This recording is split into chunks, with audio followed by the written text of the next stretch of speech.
Erika talks K-dramas, C-dramas, T-dramas, HK-dramas. Erika talks K-dramas, J-dramas, Turkish dramas, Thai dramas. Erika talks Egyptian dramas, Indian dramas, telenovelas, but mostly K-dramas. Hello, everybody. So I have a kind of a Christmassy themed Rob Reiner tribute-esque episode planned. It is December 26th, 2025. And so just to catch you up on some things, I went through the logs that I kept of movies and TV shows that I watched, and so I added a whole bunch of Korean movies to my database for Korean movies that I've watched and added over 60. There are probably still a few missing because I didn't record everything from every streaming source. But what I discovered was there are several movies, and this does explain my feeling of deja vu for some of them. There are some Korean movies which I had already seen and had forgotten about. There are some movies that I realize I've seen and I'm like, good, because I don't really want to have to watch that one again. I did discover that the third Kim Ki-duk movie from early on that I watched was definitely The Isle, so I don't have to watch that one again. I might still try out spring, summer, fall, winter, and spring if I ever see it streaming again.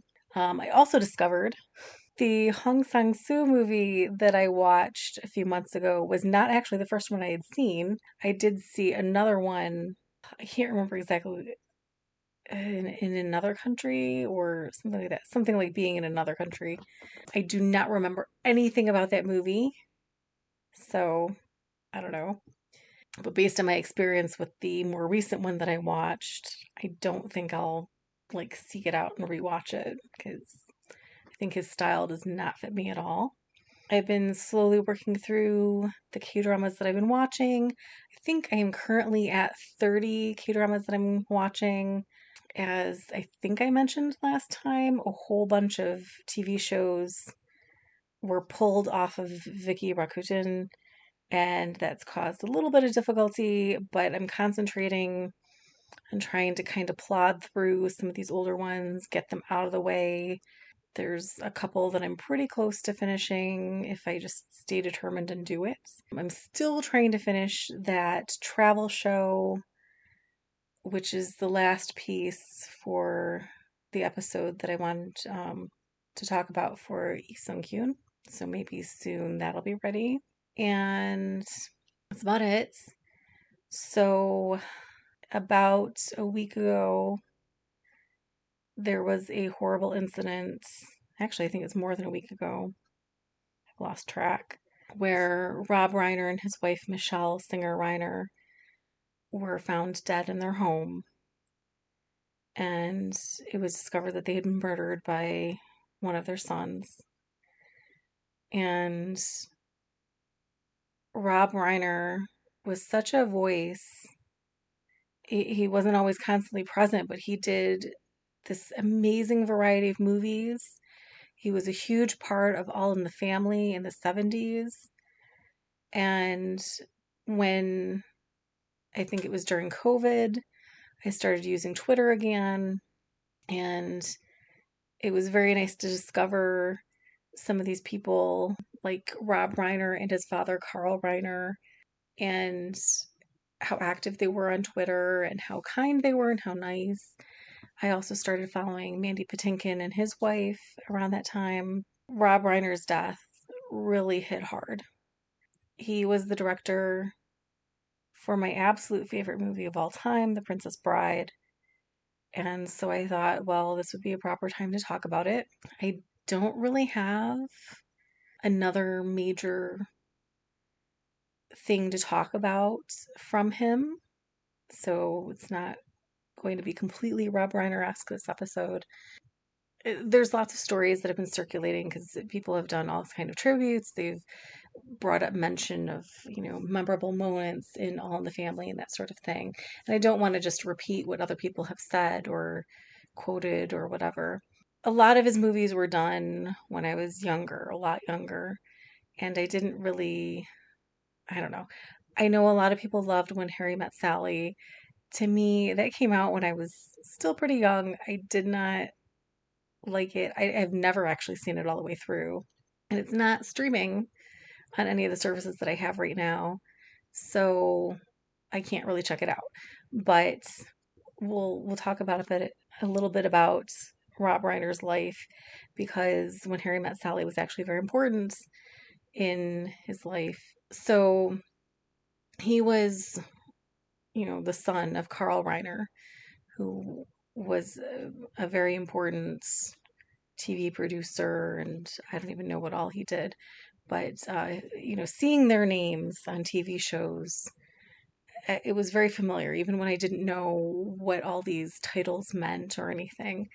He grew up around an amazing group of people. Norman Lear, who also made some of the other really great sitcoms of the 70s and early 80s. Mel Brooks was a great friend of Rob Reiner. And, a whole bunch of people. I can't even think of all their names. And so he grew up in that sort of environment. He married Penny Marshall, who you might know as Laverne from Laverne and Shirley. And she also went on to become a great director on her own. And she had had a daughter from a previous relationship.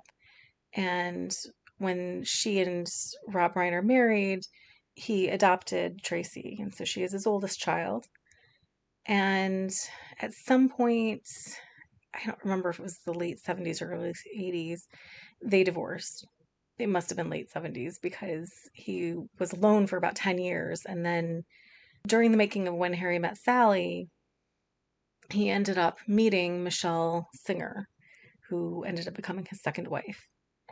And he had never thought that he was going to fall in love again. And I guess the original ending of the movie, which I'm going to spoil for you, I haven't seen it myself, so I don't know. The original ending was that they were not going to get together. But after he met and fell in love with Michelle Singer, he changed the ending so that they do end up together at the end. And I'm sure if you look on some of the articles, people will have quotes of the conversation that they have when they, I guess, finally get together. And they were kind of a unit.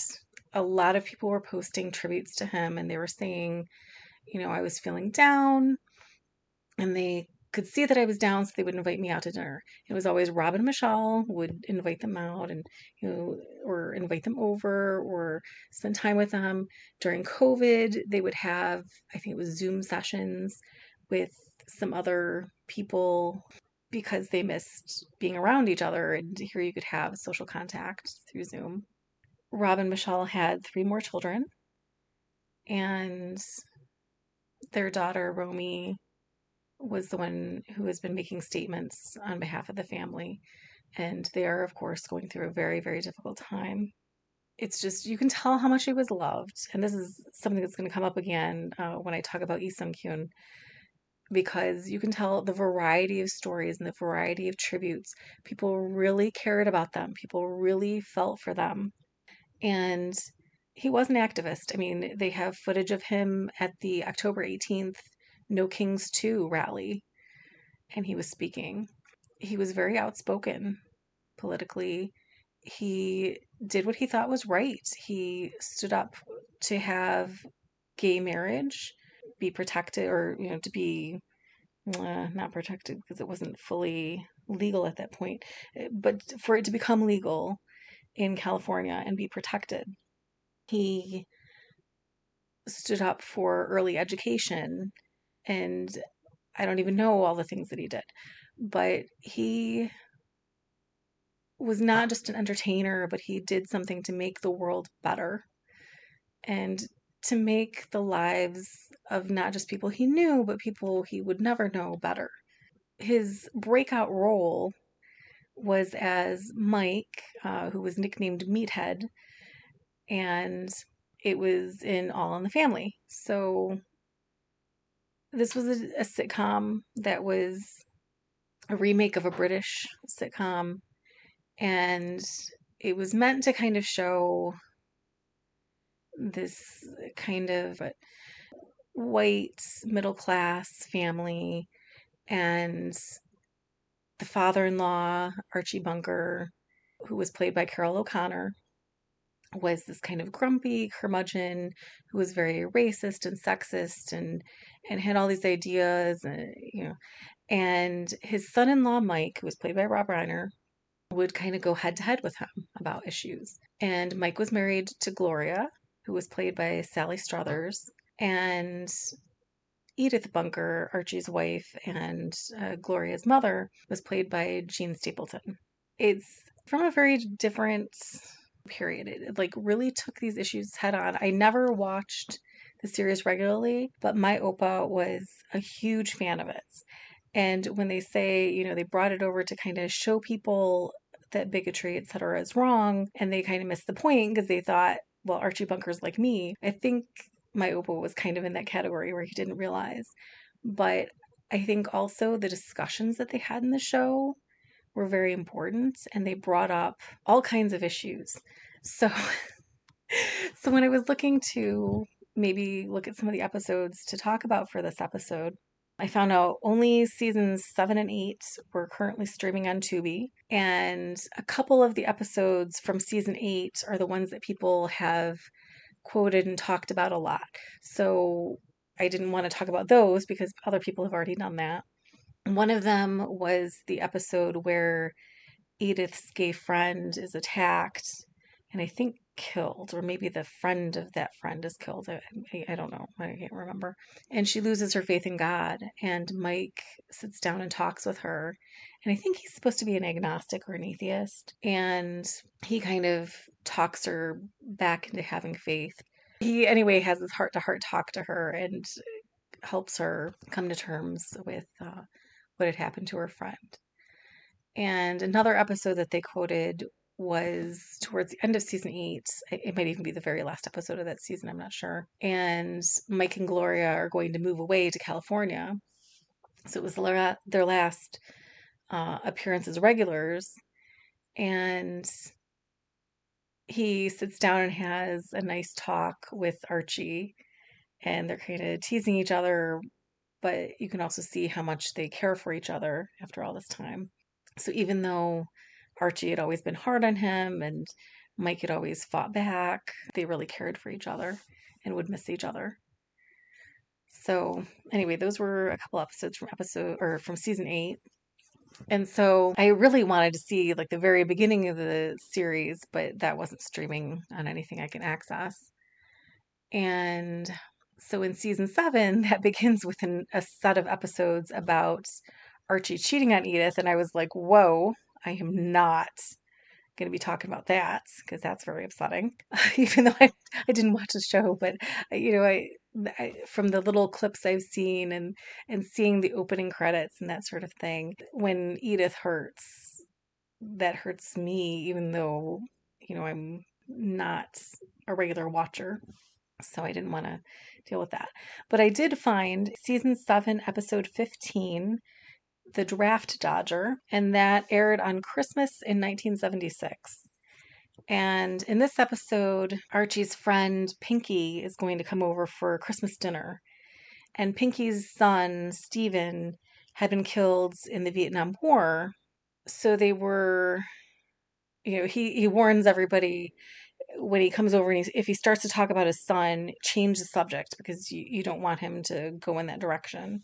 But they're very sensitive to the fact that Pinky is alone now. He lost his son, and I guess he doesn't have his wife anymore. I don't know, because she doesn't come over for dinner. And before Pinky arrives, this friend of Mike's turns up, and it turns out they knew each other a long time before, and this friend was actually a draft dodger. He had run off to Canada and lived in Canada to avoid serving in the military. And let us see. Oh, they do not list in this info who the character's name was. So anyway, so the friend is over. So they're trying to keep the info from Archie, that this friend is a draft dodger. So they even try to like hide the fact that he's living in Canada and is coming from Canada. So Archie kind of assumes that he's from Rhode Island, I think it is. And then it comes out that he's actually from Canada, and he finds out like right as the dinner is about to begin, he finds out that he's a draft dodger. And so Archie gets so angry and starts yelling. And it was kind of interesting to me because I don't think this kind of yelling often happens in sitcoms anymore. I don't even think it was common back then. And it reminds me of how angry my Opa used to get. One of my earliest memories is of Opa getting very angry, and I thought it was his grief over my Oma dying. But my mother told me years later, no, it was actually that he was angry about the grass cutting person. So anyway, Archie gets really angry and he's not going to eat, and everybody's kind of upset. And so Pinky, well, Archie's like, well, we'll see what Pinky says because Pinky's, if anybody's has an opinion that counts on this, it'll be Pinky who lost his son in Vietnam.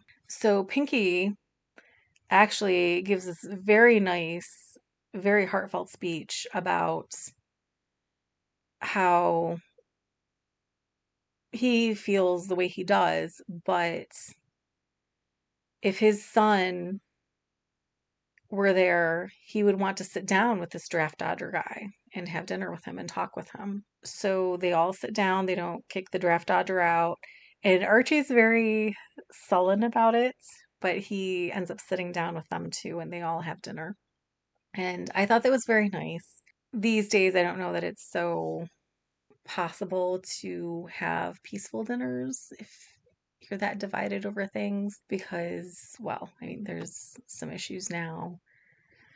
But I think in the context of the 70s, it was a workable solution to kind of compromise and get together with people of differing beliefs and have a nice meal, even though you completely disagree. And I think also, in a way, Pinky was kind of forgiving the draft dodger friend because really he would have wanted his son to be alive. And it does come up in there that people did what they thought they had to do, and that his son ended up going into the military. He didn't want to. He didn't want to fight that war. It wasn't his war. And he ended up dying. And I think it's interesting also to see this decades later. I know growing up closer to that time period, it's a very volatile subject and it was very difficult. There are all kinds of issues like during the war and post the war with the differing feelings from differing parties. So anyway, that was All in the Family. It was very interesting, and I'd actually like to see the series from the beginning to the end at some point. We'll see. Tubi's already bothering me about continuing watching. Like, okay, I've got like 10,000 things on my watch list, but maybe. So that was All in the Family. And now we'll move to The Princess Bride. As I said, that is one of my all-time favorite movies. In fact, probably my very, very favorite movie. And it came out in 1987. I don't even know when I first saw it because I didn't see it in 1987. We used to get these newsletters. I don't know if it was from Scholastic or something. We would get it at school, and then we would kind of read some of the articles. We'd go around and everybody would read a paragraph, and then our teacher would ask us questions and stuff. I might have read the book The Princess Bride first and then saw the movie. I'm not really sure. But it wasn't around then, it was years later. And the book that it is based on is written by William Golden, and it is a hilarious book. Highly recommend it. I haven't read that in so long. I need to find my copy and read it again. Although, again, I have thousands of books that I need to read, so I don't know if I should be rereading anything. It was co-produced and directed by Rob Reiner. Robin Wright played Princess Buttercup, or Buttercup before she was a princess. Carrie Elwes played Wesley. Mandy Patinkin played Inigo Montoya, and Andre the Giant played Fezzik. Wallace Shawn played Vizzini. Chris Sarandon played the prince. Prince Humperdinck. And let's see, Christopher Guest was Count Rugen. And let's see, Peter Falk, Columbo, was the grandfather. And Fred Savage, this came out when The Wonder Years was big. Fred Savage was the boy being read the story. There were also smaller appearances by Billy Crystal as, I've already forgotten. Something Max. Miracle Max, that's it. And Carol Kane was in there as Miracle Max's wife, and they were fighting, and it was very funny. Billy Crystal actually became really good friends with Rob Reiner, I think when they were filming When Harry Met Sally. Hmm. I think it was then, but it might have been another movie, but I think it was then. No, wait, because that would have been afterwards. So maybe, I don't know. They might have worked together in several movies. Anyway, and so he's another one. What I do appreciate is that not everybody gave public eulogies for him or public tributes to him, and people have not given them a hard time because we all know they're mourning and we all know they don't owe us anything.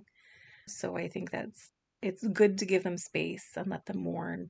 Maybe at some point they'll make a statement, maybe they won't, and that's all right too. So this movie has, and it actually starts out talking about how it has basically everything in there. It has just about everything you could want in a story. You've got romance, you've got comedy, you've got magic, you've got adventure, you've got fight scenes. Some of the fight scenes were so funny. It talks a lot about sportsmanship. It's so wonderful, and I wasn't sure how I would even be able to encapsulate this into a description. But it starts off with Buttercup, who is a farm girl. She has long, flowing blonde hair and very beautiful. And you don't really see anybody else on the farm except for her and Wesley. And Wesley is the farm boy, and he does her bidding. And always, no matter what she tells him to do or asks him to do, he will answer as you wish. And she began to kind of test him on it. And he would always say, as you wish, and do whatever it was. And slowly over time, she realized that as you wish meant I love you.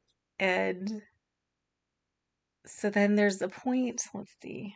No, it wasn't much until much later. So never mind until later. So they fell in love. And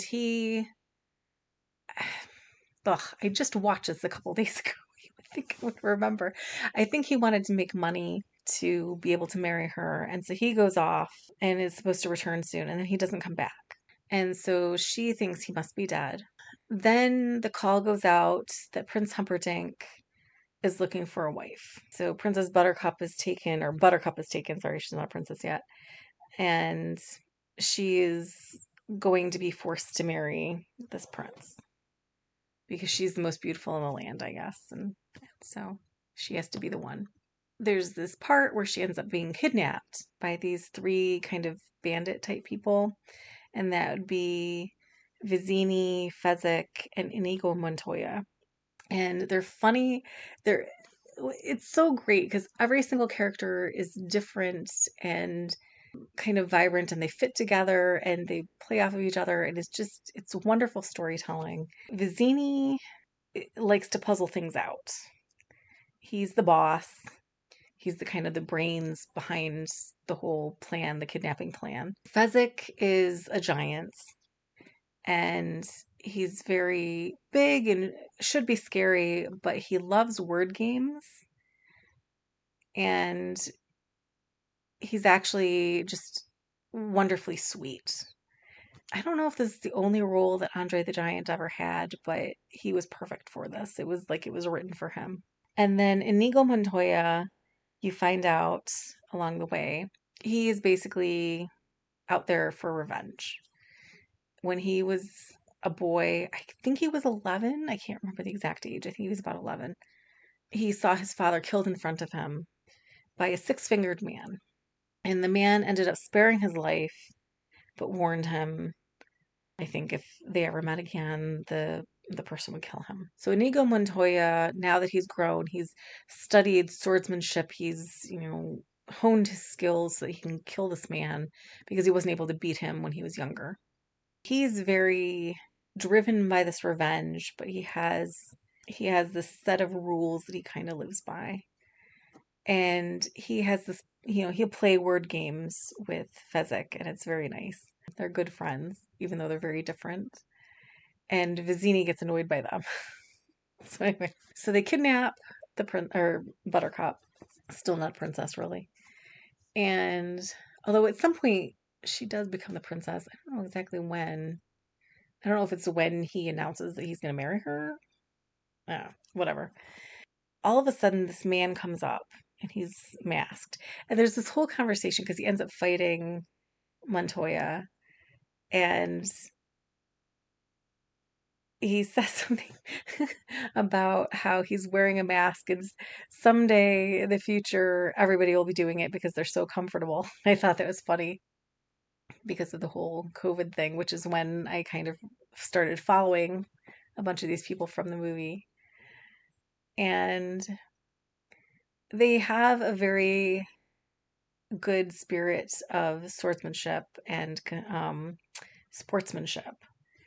And so this masked man, when he's fighting Inigo Montoya, Inigo Montoya lets him kind of rest to make sure that he can have a kind of an equal fight.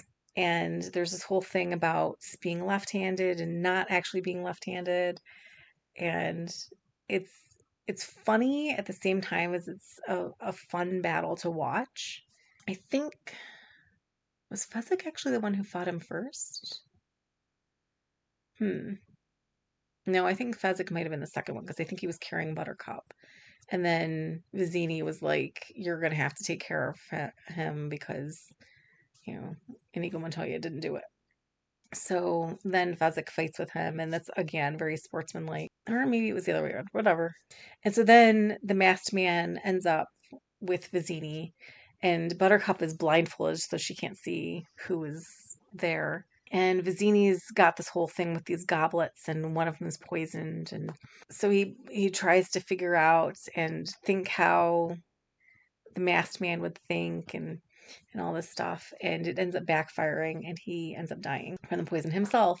And later the masked man explains to Buttercup he had actually poisoned both cups, but he had, or I guess the other guy had poisoned both cups, but the masked man had built up tolerance to iocane powder, which was the poison, so he was able to withstand it no matter which cup he drank from. So at some point, he reveals himself to be the Dread Pirate Roberts. And everybody knows about him. He's so terrible. He kills everybody. He never lets anybody go free. He's a huge legend. And so Buttercup is very upset because she doesn't want to marry Prince Humperdinck. She tells this pirate, she's basically ready to die because she had been in love and her true love hadn't come back. And so she kind of asks about Wesley, if Dread Pirate Roberts remembers him. I think maybe the story had come back to her that he had been killed by Roberts, like back when she was still on the farm, but I'm not even sure about that detail now. And so he claims he doesn't remember this kid, and then he sort of does later, but he never lets anybody go free, so there's no hope for Wesley coming back. And besides, he accuses her of not really truly being in love with him because she's marrying this prince. And she vigorously denies it. And then along the way, he ends up saying, "As you wish." And I don't remember at what point of the journey it is. And she realizes, oh, she had like just knocked him down a hill. She wasn't blindfolded anymore. Or maybe she still was. I don't remember anyway. So when she realizes that he is Wesley, she it just every time I see it, I just start laughing so much.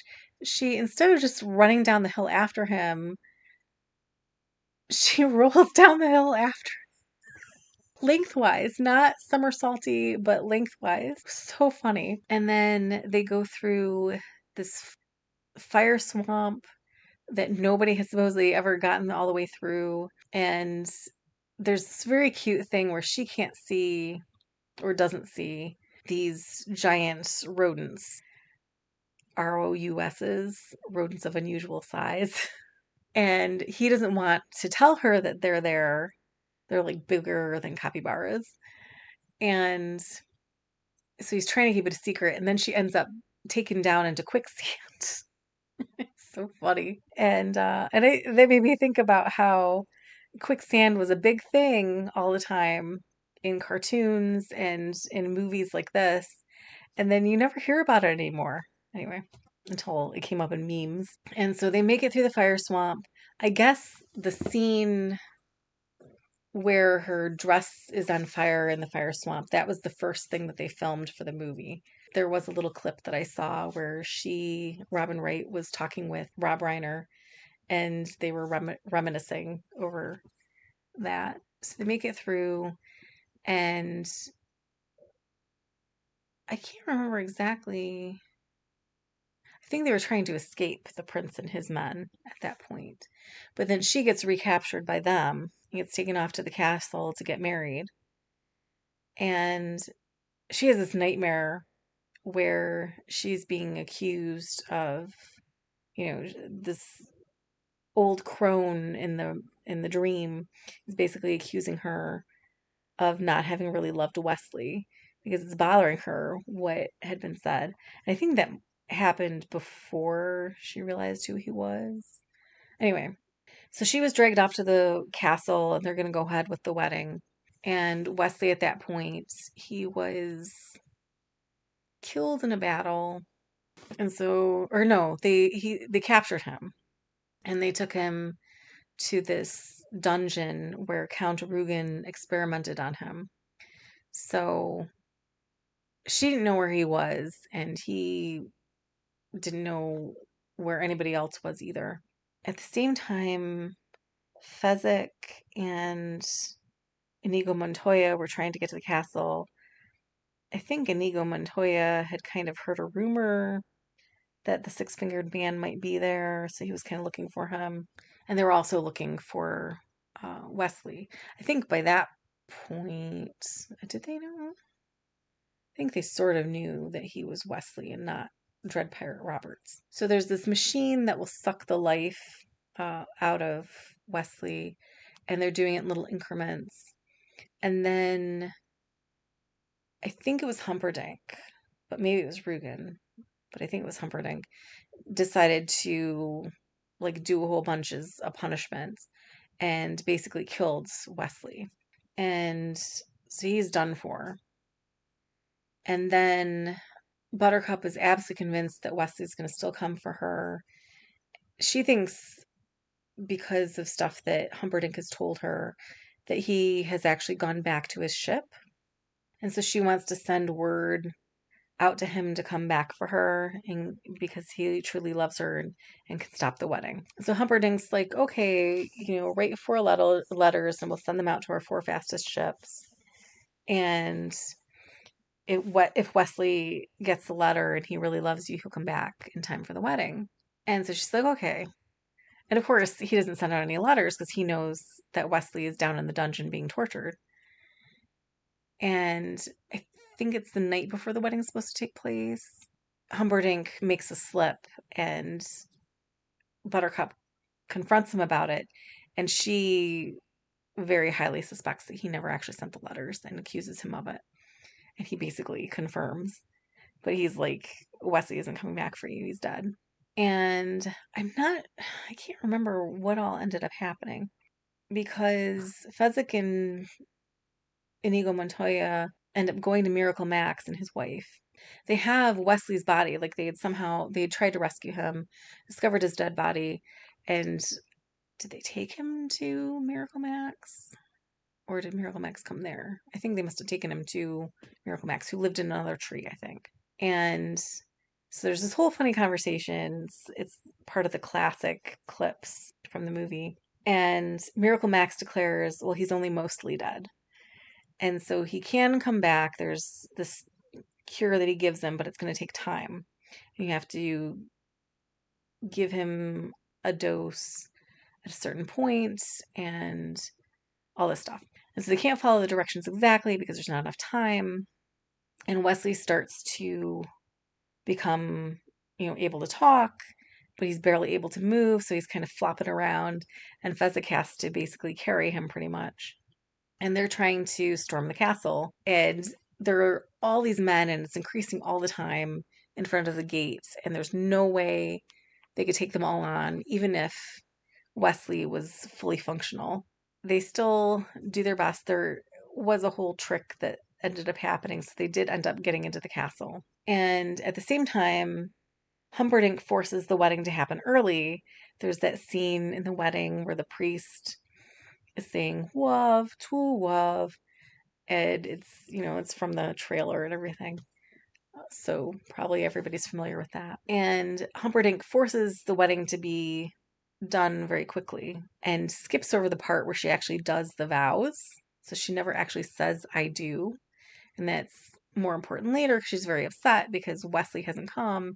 She kind of gives up hope again, but she's planning to go back to her room and kill herself. Then when she gets to her room, all of a sudden she's preparing to stab herself in the chest with a dagger. And then Wesley's voice comes and he's like, "It would be a pity to ruin such a perfect breast." And I can't remember the exact quote, but it was that. She turns around and Wesley is laying down on her bed. And she was like, "Oh, I'd given up hope. I thought you weren't coming. What took you so long? I married him. It's too late." And so he asked her a bunch of questions and determines she isn't really married because she didn't say "I do." So then she gets renewed hope, but she's like, "What is wrong with you?" And he kind of talks about how he's regaining life. And so they have all these fight scenes and everything. And Inigo Montoya runs into Count Rugen. I think by that point he knows that Count Rugen is the one who killed his father. And so he fights him, and it's very dramatic. And there was something I saw where Mandy Patinkin talked about the scene where he said the very famous lines, "My name is Inigo Montoya, you killed my father, now prepare to die," and how Rob Reiner kept having him kind of lower his anger level in his presentation of the line. And so Mandy kind of wasn't getting what he wanted at first, but now he can see why he had him do it that way. It's his dramatic moment in the movie. And so then he meets up with Wesley and Buttercup, and they're trying to escape the castle. And they're like, "Where's Fezzik?"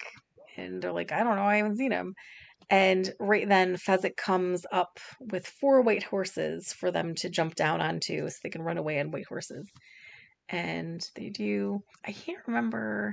There was the whole thing where Wesley threatened Prince Humperdinck. He didn't actually torture him or anything, but he made this whole threat that he was going to make him look on the outside as horrible as he actually is on the inside, so that people would run screaming when they saw him and that sort of thing, but he didn't actually do that. They end up going away and it ends with them kissing. And the whole thing is framed with this grandfather coming over to kind of watch over his sick grandson, and he reads the grandson the story of the Princess Bride. And it's just wonderful. I mean, this whole fairy tale fantasy setting, and you have all this talk about what's right and what's wrong, and every time you lose hope, there's a way out of it. And it's not really, I wouldn't say it's Deus Ex Machina, but I'm sure somebody would show up and say that I'm wrong about something in the story. But I think it was very cleverly done, and it's eminently rewatchable, and it's really, from my perspective, a shining jewel in Rob Reiner's filmography. Yeah, I loved that movie, and I highly recommend it. And I have actually 2 copies on DVD, And one of them has a commentary track with Rob Reiner. And I thought about listening to that for this episode, and I thought, I think it's too soon because I was having a really hard time. I just his spirit and his wife's spirit, they were such kind and good people. And somebody said something like this, and I'll kind of paraphrase it in my own way. He's gone. His light is gone. But that means we have to go ahead and be lights like he was. We need to do the type of good that he would have done. And we need to speak out all the more loudly because he's gone and can't speak. No matter what, we should struggle to do the right thing. And I don't want to speak too much about the circumstances of how they died, but they really loved all of their children, and they loved the son who ended up killing them. And they were doing the best they could to help him. And so, of anything that we can remember about the Reiners, love. They lived love. We should all try to be like them. Thank you for listening, and I'll hopefully see you next time. Have a good night. Erika talks K-dramas, C-dramas, T-dramas, HK-dramas. Erika talks K-dramas, J-dramas, Turkish dramas, Thai dramas, but mostly K-dramas. Erika talks Egyptian dramas, Indian dramas, telenovelas, but mostly K-dramas. Do do do.